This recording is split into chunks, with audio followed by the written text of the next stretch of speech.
le capitaine Ibrahima Traoré est président du Burkina Faso, chef de l'État, et le général de brigade Abdraman Chani, président du Conseil national pour la sauvegarde de la patrie, chef de l'État de la République du Niger. Nous avons mutualisé nos efforts en matière de défense et de sécurité dans le cadre de l'Alliance des États du Sahel en septembre 2023. Ce mécanisme de défense collective et d'assistance mutuelle a produit des résultats à hauteur de souhait. À l'occasion du sommet de l'AES tenu à Niamey le 6 juillet 2024, nous avons créé la Confédération des États du Sahel, AES, qui poursuit l'action de défense, mais aussi continue de renforcer nos liens stratégiques dans le domaine de la diplomatie et du développement.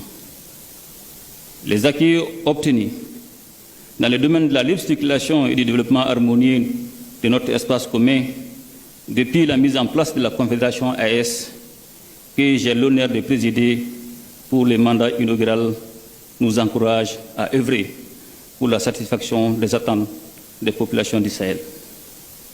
Notre démarche procède de la fraternité, de la solidarité et de la complémentarité entre les peuples de l'AES et leur voisinage, dans un esprit panafricain d'intégration soutenue.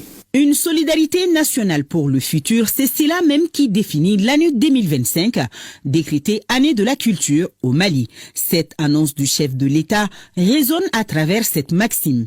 Connais-toi, toi-même, tu connaîtras l'univers et les dieux. Cet appel à recourir à nos valeurs pour leur promotion et leur valorisation est un signal fort des autorités pour renforcer notre malianité.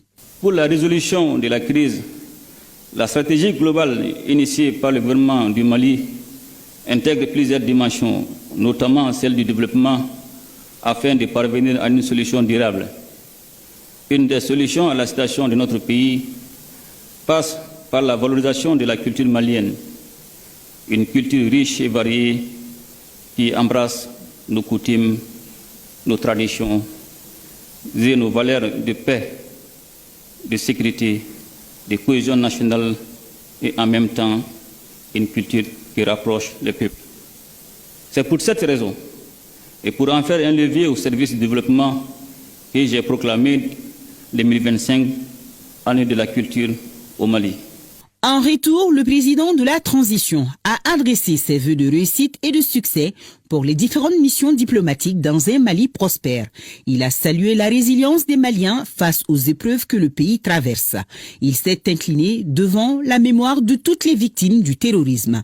Des mots de compassion prononcés également par le doyen du corps diplomatique à la fin de son discours en faisant référence aux récentes attaques survenues notamment sur l'axe routier Gao-Ansongo. De Koulouba, descendons à la primature pour parler de ces audiences que le Premier ministre a accordées aux ambassadeurs du Royaume du Maroc, de l'Égypte, de la Turquie et de la République bolivarienne du Venezuela. Ces différents diplomates ont réitéré le soutien de leur pays aux autorités de la transition avant d'évoquer avec le chef du gouvernement plusieurs domaines de coopération